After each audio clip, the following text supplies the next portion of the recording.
বিধাতা বিধাতা তোমার অপার লীলায় কেন এ ধরণী ধারা, যাহা করিয়াছ সৃষ্টি তুমি দিয়েছ চন্দ্র সূর্য গ্রহ নক্ষত্র সবই তোমার সৃষ্টি।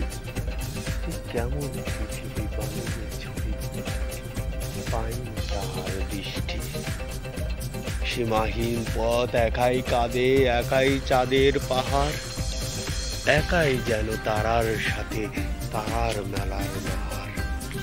তবে তোমায় জানাই হে পৃথিবী শূন্য কর মোর, পূর্ণতার গান শুনে তুমি ধন্য কর মোর। হায় এভাবেই হয়তো ভালোবাসা বিবেককে হারিয়ে দেয়, যেমনটি হারিয়ে দিয়েছে আকাশের কাছে মাটির ভালোবাসা। দুজন দুজনের থেকে অনেক দূর, তবুও যেন মনে হয় দূর থেকে মনে হয় মিশে গেছে দুজন দুজনের সত্তার মাঝে।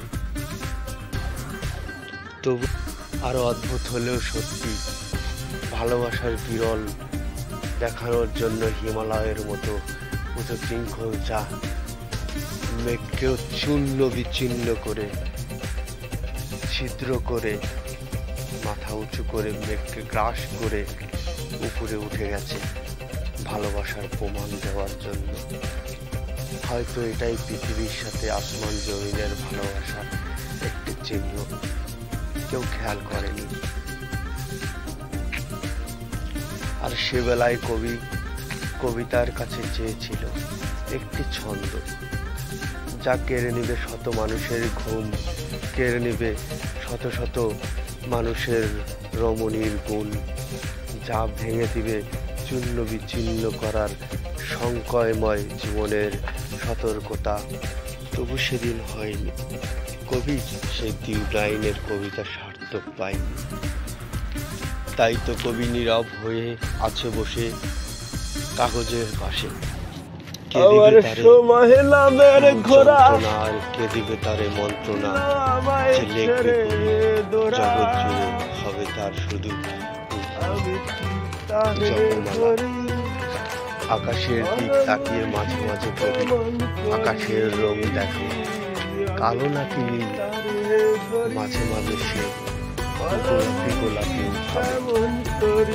সোনালি রঙের তারারা কেন আগা করা মাটি আমার এত ভালো কি আসে যায়, হৃদয়ের বাদে বাইন্ডা কেমনে তারে দেখা যায়, কেমনে তারে দেখা যায়। ওহে তাহার চরণে আমি ধরব কেমনে, ভালোবাসা যেন তারে ধরে না। তীরে তীরে নাম রে যাতো না, জানলাম না পীড়িতের নাম যে যাতো না, জানলাম না।